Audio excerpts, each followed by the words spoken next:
Liam was going to meet his girlfriend's parents, but it turns out her whole family were his ex-girlfriends. Her mom, Victoria, was the wealthy socialite he'd practically worshipped for years. Her younger sister, Lily, was the adorable, sweet young girl who was deeply in love with him. Her older sister, Olivia, was the sophisticated socialite with a deceptively sweet but manipulative air. Her aunt, Eleanor, was the stunning, mature woman in black stockings who always caught his eye. These were all the goddesses he used to fawn over. Now that he's stopped, they're the ones getting desperate. "Don't be nervous, my family is really nice. They'll definitely like you," Sarah said. As soon as he got out of the car, Sarah noticed his back was soaked with sweat and gave him a reassuring kiss. He just hummed, pretending to be calm. Inside, he was freaking out. To be honest, he used to be a pathetic simp. Before this, he had 5 goddesses, a wealthy socialite, a girl with a ponytail, a sophisticated woman with glasses, a green tea beauty, and the innocent girl, Sarah. Last night, drunk and confused, he agreed to Sarah's confession of love and to meet her parents over the holidays. He heard she and her sisters were orphans, adopted by a wealthy widow from the Ashworth family. The thought of being surrounded by women in her house made his skin crawl. So he immediately messaged the other 4. "Goodbye. I'm done bathing." Blocked. Deleted. He felt so refreshed. His phone rang again. He sneakily checked it. Sure enough, it was the ponytail girl crying and calling him Big Brother, begging him not to delete her. "Crazy. When I was fawning over you, you ignored me.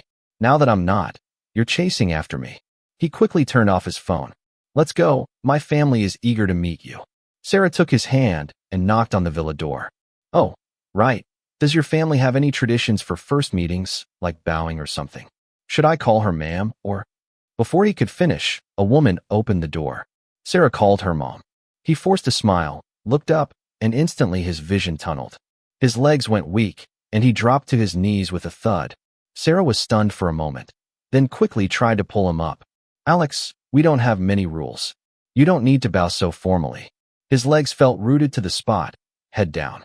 Forget getting up. He even felt like kowtowing to the woman in front of him. Wasn't this the wealthy goddess he used to worship? His goddess was actually his current girlfriend's mom. Sarah pulled and pulled, but couldn't get him up, so she could only explain, "Mom, Alex is very shy. He's just really nervous meeting you for the first time. Please don't mind him." "Oh, Alex, is it? If you hadn't said, I might have thought your name was Mike." When Victoria said this, he could faintly hear a teeth-gritting undertone. That's right. The fake name he gave her was Mike. When you're out playing the field like that, who uses their real name? "Alex, why don't you dare look up? Are you ashamed of something?" Victoria sneered. "My neck is killing me. I need to see a doctor." "Then get up first. My athlete's foot is flaring up. I can't get up. I need to see a doctor." Sarah called Dr. Lee to come over and take a look at Mr. Alex. There was no way out. He had to shakily get to his feet. Sarah was about to help him, but her mom shot her a fierce glare that made her recoil. That woman was incredibly possessive. Previously, at a banquet, a female manager had glanced at him a few too many times, and she was fired that very night. He heard she even got beaten up on her way home. Victoria threw $2 million at her and told her to get out of New York City. "Mom, hello," he said, on the verge of tears. "We're family. Don't be so formal. Call me Mom." She looked to be in her early 30s, leaning against the door frame, a smile playing on her lips, but her phoenix eyes held a murderous intent. She even thoughtfully extended a pair of perfectly manicured hands to wipe Sarah's lipstick off his face. Then her nails dug sharply into his cheek. "Alex, I told you my family would like you." Sarah was still grinning like an idiot. "Don't be nervous. Just listen to Mom." "Please just shut up, Mom," he whispered weakly. Victoria nodded with satisfaction. Sarah also grinned like a happy puppy. Just then, a crash of something breaking and a girl's wailing came from inside the house. "Is that Lily?" Sarah paused. "What's she crying about?" "She got scammed by a man," Victoria said. As if remembering something, her expression suddenly turned ugly. "That sister of mine. Such a hopeless romantic." Sarah shook her head. "How much money did she get scammed out of this time?" "Not this time." Victoria slammed her fist on the door. "But it's worse than losing money. Such a disgrace. She was in an online relationship for a few months, and last night the guy told her he was over 40, divorced with 3 kids. His heart skipped a beat. That sounds suspiciously like the excuse he made up last night to break up with the ponytail girl. Sarah awkwardly tried to comfort her. Lily is still young. It's normal for her to be tricked by such a devious old creep. Now that she understands, she'll cry for a couple of days and get over it. Mom, don't be angry. The devious old creep in question felt increasingly panicked as he listened. It was clearly her who looked down on him while constantly posting pictures with various guys on her social media. How did it now sound like he was the bad guy? But thankfully, it was mostly an online thing. The three-character name he gave the ponytail girl wasn't even remotely real, and she never saw his face. Clearly, he should be fine. He relaxed a little. You're taking this too lightly. She's hired practically every PI in the state trying to track him down. Apparently, they've narrowed down his location to somewhere in our neighborhood. Victoria clenched her fists. If he dares to bring shame to our Ashworth family, I'll personally make sure that old creep is trafficked to some remote, dangerous place. The old creep promptly dropped to his knees again. Sarah panicked. Alex, where does it hurt now? Tears streamed down his face. My kidneys. They're killing me. Sarah ran off to ask the French chef to make him some roasted lamb kidneys, saying something about, you are what you eat. She wanted to help him up, but Victoria glared at her again. My mom can be a bit strict. Don't take it personally, Sarah whispered. But she really likes you. I've never seen her smile as happily as she did today. Please just shut up. That's exactly how she smiled at that guy she had beaten up and sent to the hospital. I saw it clearly.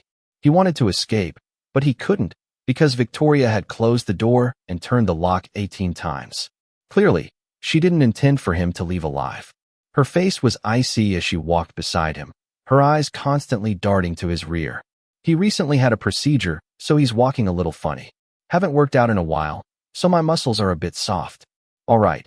She liked men in good shape, to make him maintain his abs and perk. But every time he secretly ate a piece of cake, she'd scold him like his own mother for 2 weeks. When she took him to banquets, she'd make him try on 100 outfits, only to end up with a sour face, dismissively saying, fine, that'll have to do. She had some strong opinions about men. Of course, he wouldn't dare say that because she paid so well. Wait a minute. Shouldn't she be disgusted seeing him like this? Why were her eyes red? Before he had time to think, a vase came flying from inside, aimed straight at his head. Great, he could legitimately play dead now. He stuck his forehead out to meet it, but Victoria panicked, jumping in front of him. The vase shattered on her head. This damn girlfriend. Mother-in-law power. Trying to play dead. Victoria whispered in his ear, her breath like orchids. I'll deal with you tonight. Then, ignoring her swollen forehead, she stormed into the living room, her face full of anger, and shushed the crying girl. Have you made enough of a scene? Isn't it embarrassing enough? The girl was pinned to the floor, crying and struggling, completely ignoring Victoria's scolding. I don't care. I've set my heart on my online sweetheart for life. Let me out. I want to find him. Victoria, furious, looked around, then yanked the belt from his pants, wrapped it around her hand, and said, Say that again. I dare you. Before she could finish, the belt whipped across her face. A long red welt immediately appeared on her porcelain-like skin. You can beat me to death, but I'll still go find my online sweetheart. The girl looked soft and cute, but she was unexpectedly stubborn. Fine, get out. Get out right now. Victoria laughed in anger, turned sideways, and pointed at the door, roaring, If you walk out that door today, I'll disown you as my daughter. His heart froze. If you let her out with all those private investigators, what if they find me? Maybe you should just beat her to death. Seeing the girl stubbornly walking towards the door, he quickly rushed to stop her. Lily, right? Listen to your brother-in-law. Have you ever thought that maybe he's not good looking, so he doesn't dare to meet you? I don't mind. I like him ugly. Ah, well, your brother-in-law can introduce you to someone even uglier later. I don't care. He's the ugliest. He smiled, really wanting to ask Victoria to give her a few more lashes. But when she looked up, her round little face with those peach blossom eyes red from crying looked like a pitiful little puppy. The red welt, like an evening cloud on her otherwise snow-white cheek, made her look even more pitiable. His heart softened. With his years of experience as a simp, he knew that with this kind of lovesick person, scolding and hitting were useless. You had to coax her. He suddenly told you he's divorced with 3 kids? Have you ever thought about why he might have said that? He gently ruffled her hair. He must have his reasons, right? If you go looking for him all over the world like this, do you know how much pressure that would put on him? So much pressure, he practically wanted to die. So just give him some time, trust your brother-in-law. When he figures things out, he'll come back to find you. You betcha. Give him a few more days, and he'll definitely turn over a new leaf, maybe even become a monk to escape you bunch of ex-goddesses. Lily listened obediently, rubbing her little head against his hand like a cute puppy. Brother-in-law, talking to you makes me feel so much better. She tilted her head up, wiping her teary eyes. It feels just like I'm talking to my online sweetheart. Honey, you really shouldn't say things like that. Okay, I'll listen to my brother-in-law. I'll wait a few days before looking for my online sweetheart. He let out a long sigh of relief, wanting to hug her tightly and give her a big smooch. So, while I'm calming down, brother-in-law, could you date me? Me. Victoria. Sarah. Old man. Subway. Phone X3. He walked over to Victoria and took a deep breath. Let me borrow that belt. I swear I'll beat some sense into this lovesick fool. In the end, he couldn't bring himself to hit her. Victoria had someone bring a rope, intending to tie Lily up to prevent her from running off. Pinned to the floor, she struggled constantly, her wrists and ankles turning red from the restraints, looking utterly pitiful. I'll do it. He still felt a bit sorry for her. When she heard his voice, she suddenly stopped struggling. She let him tie her up obediently. Brother. She looked up, her wet eyes like a misty jade in rain, resembling a drenched kitten, just like the night he first met her. That night, she sat on the railing of a bridge over the rolling river. She fumbled with a lighter, trying to light the cigarette in her mouth. The wind on the river was strong, and after several attempts, she still couldn't light it. The fleeting flame illuminated her youthful face, tears streaming down like a broken porcelain doll. That fleeting glimpse of vulnerability moved him. Need a light. He stopped in front of her and lit a cigarette. A rustling sound came from the darkness, and her blurry little face drew near, carrying a sweet scent, much like the lychee milk he drank as a child. With the cigarette in his mouth, he leaned towards her face, touching his lit cigarette to the one she held. He couldn't see her face clearly, but the warmth so close told him she was blushing. Inhale, he taught her. She was clearly a novice, just staying close to him like that for a while. When she finally reacted, she hurriedly took a drag, instantly choking and nearly falling into the river. He hooked her waist and pulled her back. Jumping into the river, her shoes were off on the ground, her bare feet red from the cold. The guy I like is getting married, she mumbled tearfully. What's that got to do with me? He interrupted. Some people were driven to desperation by life, while others, living in comfort, wanted to die for some damn love. He didn't understand. Jumping into the river, you do it like this. He climbed onto the railing and leaped. The winter river water was bone-chillingly cold. She was terrified. Why did you jump?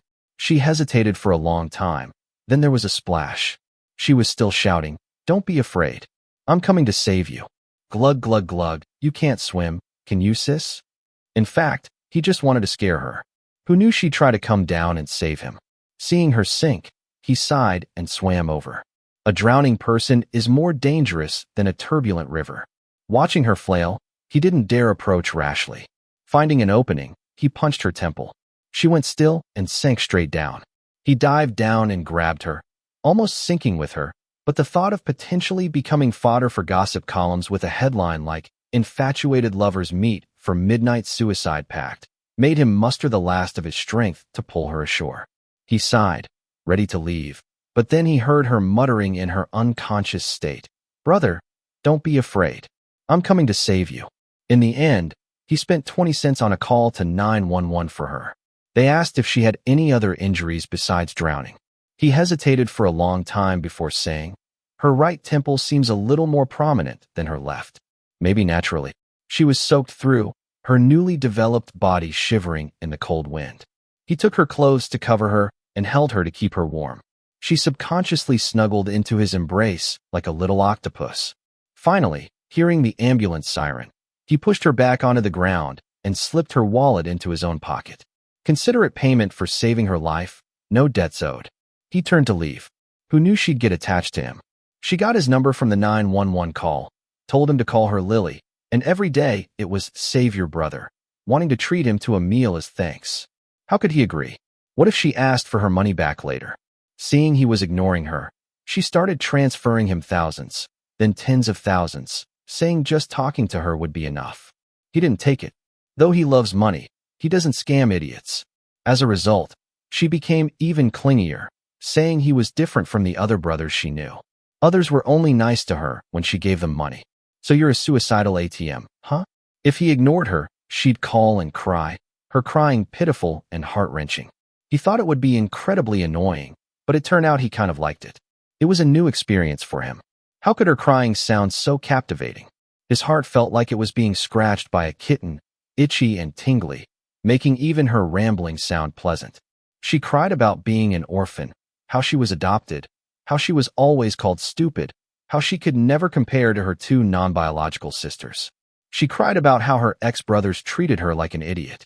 Classic case of being starved for affection, but her tearful, whimpering self really got to him. Forget it. Rather than let those scumbags cheat her, he, the simp, might as well simp for her. At least he wouldn't drive her to jump into a river. He was doing it for her own good. I guess you could say he was saving a damsel in distress, right? That's how he justified it to himself, then continued to listen with relish to her whimpering. It was only later when she started hinting about wanting to be with him that he didn't agree. Hilarious.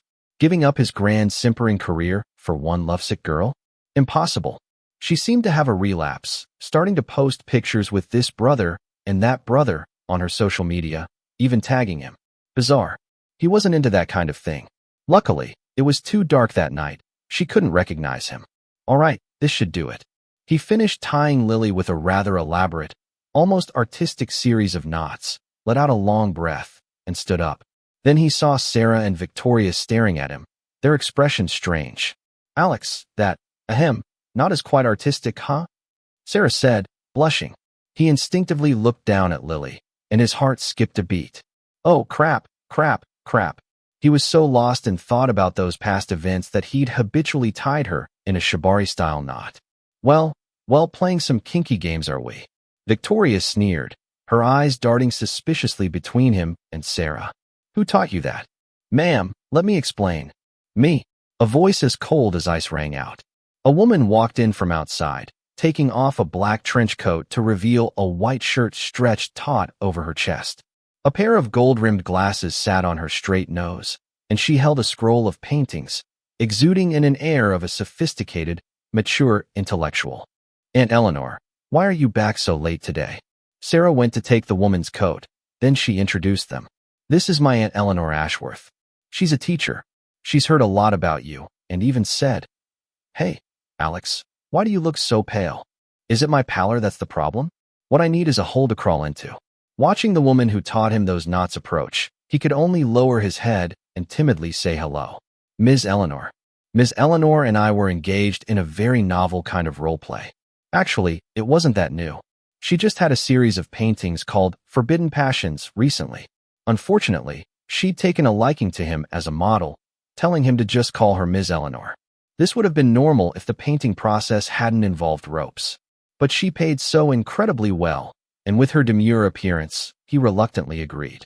Turns out this one, who'd blamed the lack of gravity for her constipation, painted for 3 days and insisted the feeling wasn't right, forcing him into a contract relationship. Well, he wasn't some bad guy, so of course he resisted to the death. I'll double your pay. All right, darling. Anyway, it was only a 6-month contract. Making money, nothing shameful about it. After all, he'd run away from home penniless and was surviving solely on Lily's wallet, who knew he'd drunkenly agree to go home with Sarah, forcing him to break up with her and terminate the contract. Our personalities just don't click, he said. ? I prefer to be the one doing the tying, not the one being tied. See, our preferences clash, sorry. Eleanor glanced at Lily on the floor and sneered. Happy now. His legs trembled, and he didn't dare respond. Aunt Eleanor, you know Alex? Sarah, that clueless girl, brightened up again. Having someone you know here. Alex won't be so nervous, haha. Thanks a lot. You taught her that knot. Victoria had a sour look on her face. What? You want to learn too? Eleanor's tone was unfriendly.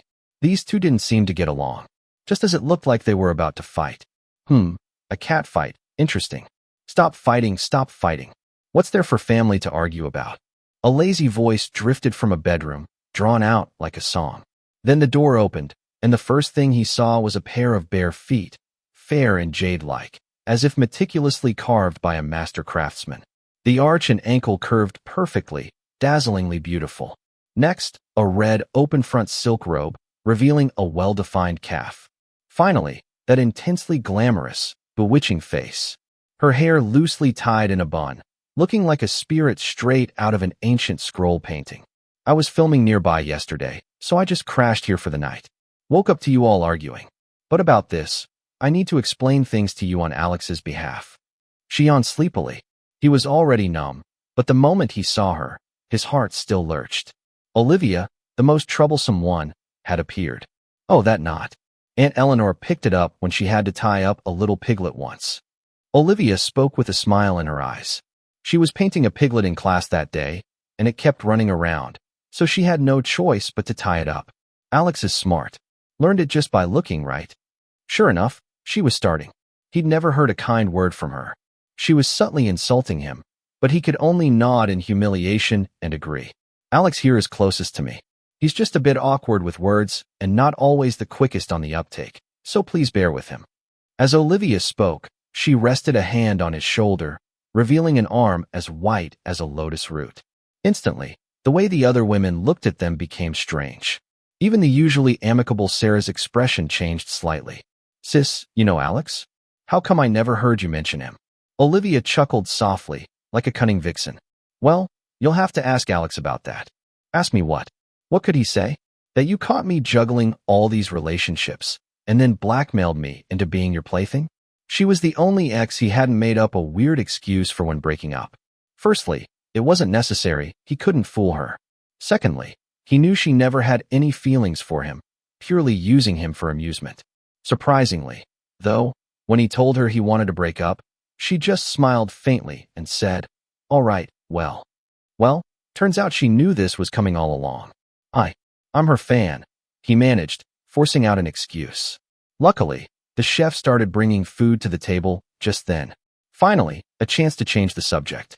He quickly scurried over to the only person in the room he had no prior connection with and started helping her serve the dishes. Once the food was served, everyone sat down. He was so nervous his chopsticks trembled, mentally reciting table manners.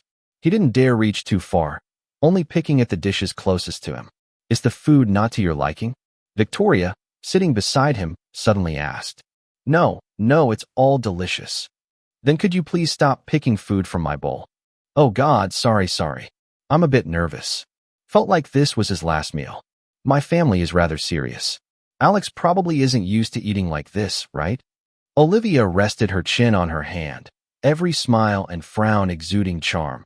But to him, she looked more like a demon come to claim his soul. Alex, you know he's very lively when he eats out with me. I'm afraid he won't adjust well after marrying into the family. He desperately wanted to stuff a meatball in her mouth to shut her up. Don't blame him, everyone.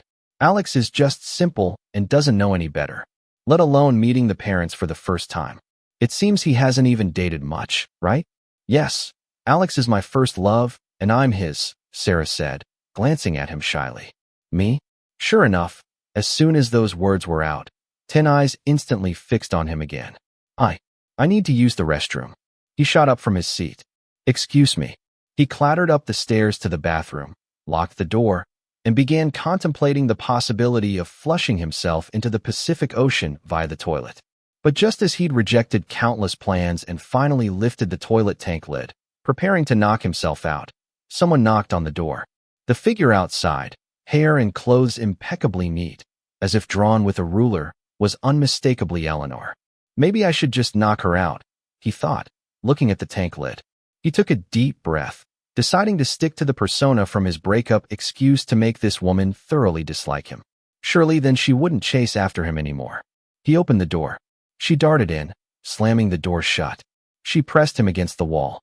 He grabbed her tie, yanked hard, spun around, and pinned her against the wall, one hand braced beside her ear. A reverse cabinet. Something wrong. He tried to maintain a blank expression, tugging her tie harder, pulling her face closer until they were eye to eye. A few strands of her meticulously combed hair fell loose, brushing her forehead, revealing a hint of panic. What do you mean? Her voice was still cool, but for some reason, it trembled slightly. Interesting. What do I mean? Wasn't I clear enough with you? He smirked, pushing her tie up, tightening it around her neck. Our preferences clash, don't you get it? Her face flushed, but she didn't try to struggle. Did I agree to it? Her breath fanned his ear. He was internally screaming. Lady, aren't you supposed to push me away, call me a psycho, and storm off? I must not be acting convincingly enough. You misunderstood, didn't you? This breakup, I'm informing you, not negotiating with you. He used his thumb to tilt her chin up, exposing a long, slender, snow-white neck. His pinky finger gently caressed it. Or to put it another way, I'm ordering you. Got it. Strange muffled sound escaped her throat. But the contract isn't over, so how much? I'll compensate you. He sounded nonchalant, but his heart was pounding. Dude, say anything but don't talk money, okay? It ruins the mood. Then you apologize to me, all right? He yanked her tie hard again, pulling her so close our noses touched. A drunken blush spread across her face, her eyes misty and alluring. He reached for her head. Then I'll apologize. You kneel while I do it. Now you should definitely slap me and walk away, right? But from her throat, he heard a whimper that should never have come from her. Then her body seemed to go limp, sliding softly down the wall. Only the tie around her neck was still in his hand. Her glasses askew, her eyes unfocused as she looked up at him. Did she just discover a new side to herself? Impossible. Absolutely impossible. She must be lacking oxygen and about to faint. He fumbled to loosen her tie, then bolted without looking back. Why did he feel a bit guilty, like he'd loved and left her? Alex, why is your face so red? As soon as he returned to the living room, Sarah came up to him, concerned. I'm not feeling well. I want to go lie down for a bit. Victoria was glaring at him. Olivia was smiling enigmatically, clearly up to no good. And Eleanor, who had stumbled after him, also had a strange look in her eyes. If he doesn't run now, is he waiting to die? Are you okay? Let me take you to my room to rest, Sarah said softly. No, the others shouted in unison. The living room fell into an awkward silence. There's a guest room at the end of the hall on the second floor, Victoria finally said. As if granted amnesty, he bolted. But why did it feel like something was missing? It wasn't until he passed the sofa and saw Lily, tied up and motionless on the floor, like an abandoned puppy. Come to think of it, her mother looked down on her for not being as good as her two non-biological sisters and never treated her well. Her two sisters also treated her like a stranger. So even at mealtime, no one remembered her. That's why she was so starved for affection, like a drowning person, clinging to whatever she could find as a lifeline. At least he hadn't scammed her out of anything. Could this barely be considered saving a damsel in distress? Yes, that must be it. And he was mainly so terrified in this minefield of exes that he'd completely forgotten she was still tied up. Brother, I was good, wasn't I? She asked timidly, as if afraid of upsetting him. He sighed, squatted down to untie her, then went upstairs to his room. He locked the door, claiming he was resting and wouldn't see anyone. He hid like this until nightfall. Calculating the time, figuring everyone should be asleep, he prepared to sneak away. But just as his hand touched the doorknob, a knock sounded, startling him. It's me, Victoria's voice. He played dead. After half an hour, there was no movement outside. Only then did he dare to quietly unlock the door and slowly pull it open, and came face to face with Victoria. Damn it. What kind of midnight horror story was this? He was once a stand-in for Victoria's late ex-husband. It was said that when her ex-husband was alive, their marriage wasn't great. It was an arranged marriage with his family's conglomerate. She was willing, he was not. She suffered from unrequited love, so when she met him, bearing some resemblance to her ex-husband, she decided to use him as a substitute. Every time he accompanied her out, she'd make him try on dozens of outfits, watching sullenly from the side, then waving her hand and calling them ugly. She always wanted him to imitate her ex-husband's every expression and gesture, to the point his face would nearly cramp, and she'd still pound the table saying it wasn't right. Perhaps she was trying to find in him a piece of the self-esteem that had been shattered in her own home. Though she annoyed him, she paid exceedingly well, and besides that, there seemed to be no other faults. Back then, his grandmother needed surgery, and before he even asked, the hospital had received the funds. At parties, when she put her arm around his waist, her hand would only lightly touch his clothes. Once the party ended, she'd impatiently tell the driver to get rid of me, never crossing any lines. Even when people at school laughed at him for being a motherless bastard, she would occasionally play the role of his mother, donating a building to the school with a wave of her hand. So when she pushed open the door and walked in with a grim face, he really didn't have the heart to kick her out. The door closed. She stood with her hands behind her back, silent, just staring at him coldly. Damn, was this the oppressive feeling of being scolded by a mommy figure? Does it still hurt? She suddenly asked. Huh, I asked if it still hurts. Her voice had a sharper edge of anger. He blinked. It took a long moment before he suddenly remembered the excuse he'd given her when they broke up. I'm sorry, I'm gay. No wonder she kept staring at his butt. But lady, I just had a procedure. I wasn't violated, but I couldn't say that. If she found out I'd lied to her with such a lame excuse, I'd die an even more horrible death. It's okay. Are you deceiving Sarah too?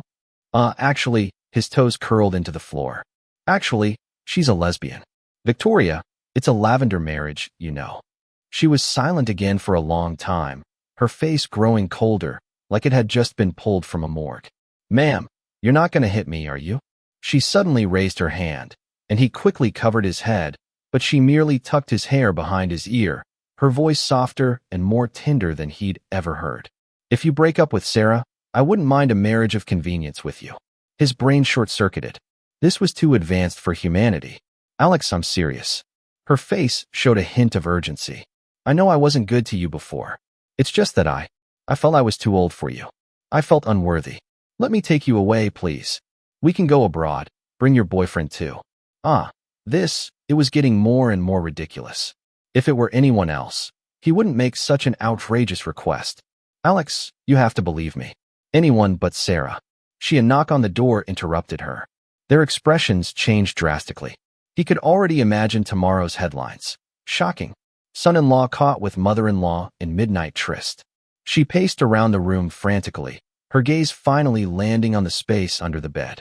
She gestured for him to be quiet and quickly crawled under. He took a deep breath, rubbed his face, and opened the door. Lily. There were still tear tracks on her face, the corners of her eyes red. She must have been crying for a long time, but he had no time to admire her beauty. He pulled her into the room, peeked outside to make sure no one saw, then gently closed the door. Is something wrong? He gently tugged the bed sheet. Brother, I actually heard what you and Mom were saying outside the door just now. His pupils dilated. So when you said you had 3 kids, you meant they were Mom's from a previous relationship? She seemed to have heard, but not entirely. And I know you're the one who saved me that day. How did you know? Because besides you, no one would be this nice to me.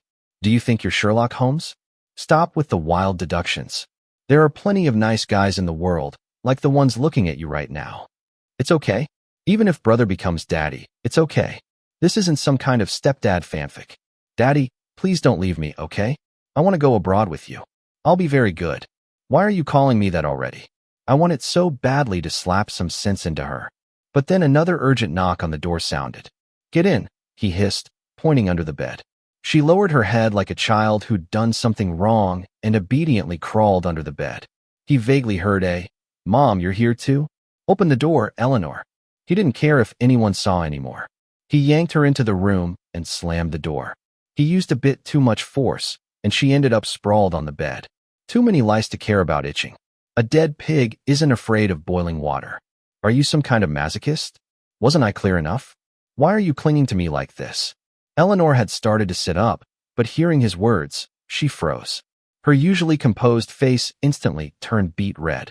Me, is she angry? Anger is good. At worst, she'll beat me up to vent, then leave quickly. So, he strode forward, jumped onto the bed, pinned her down, and raised his hand high. Are you going to leave or not? If you don't, I'll slap you. Why does her face seem to say, why are you rewarding me? His hand hovered awkwardly in midair, unsure what to do. What's wrong? She opened her eyes. Her usually deep, night sky eyes now misty, panicked. There were still 2 others stuffed under the bed.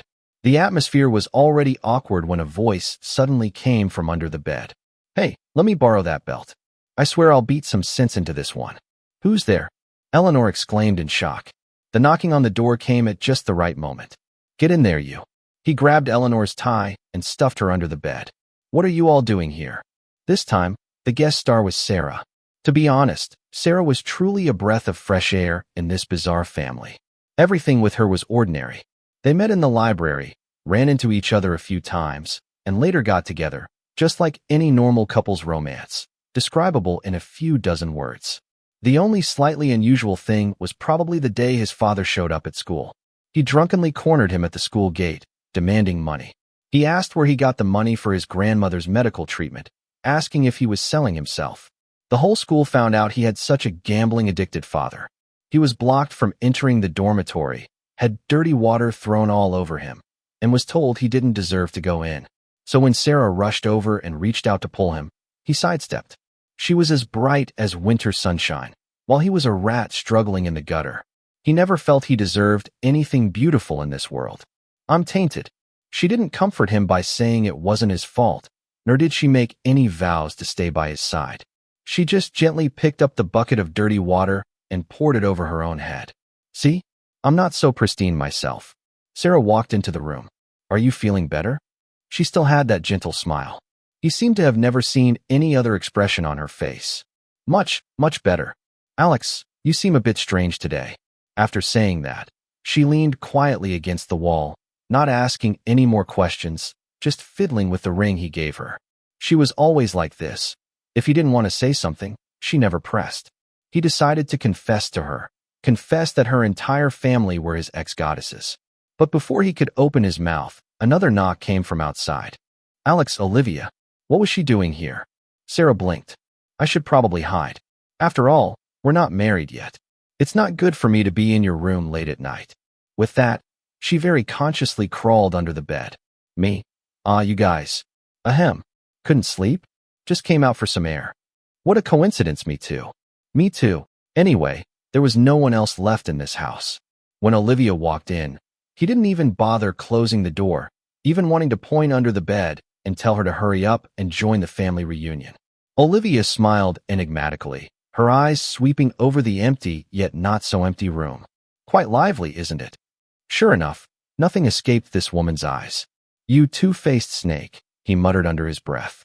She wasn't annoyed, lazily strolling to the bedside, untying her hair ribbon. Her long hair cascaded down as she lay down sideways. One hand propped up her head, the other patted the edge of the bed. "Alex, come sit. Hemorrhoids are acting up, can't sit down." She laughed, her face momentarily blooming like 1,000 peach blossoms, but her eyes held only mockery. "I just like you. Want to get closer to you. Is it fun toying with me?" he sneered. If others liked him, he could understand, but her? She wouldn't fall for anyone. "Oh, it's incredibly fun." Her thin lips curved slightly, her index finger twirling a strand of hair, casually playing with it. "After all, it's not often I meet someone like me. How are we alike?" "Do you also pee standing up?" he retorted rudely. Anyway, the whole charade had exploded, so the leverage she had on him was irrelevant. Not quite. She extended a slender, fair finger, pulled down her lower eyelid, instantly adding a touch of wickedness to her face. "I mean, you have the same eyes as me. Eyes incapable of love." Her fingers tapped lightly on the edge of the bed, hinting. "Have you ever told her you loved her? Even liked her?" "Just once." He fell silent. She was right. He truly didn't understand what love was. After all, ever since he could remember, all he saw was his drunken father's fists raining down on his mother. She used the money from selling secretly taken photos of Mom to buy him a small bear. "See, Daddy loves you so much." Love was taking. So he was just taking Sarah's gentleness. Interesting, very interesting, ha ha ha. Olivia giggled.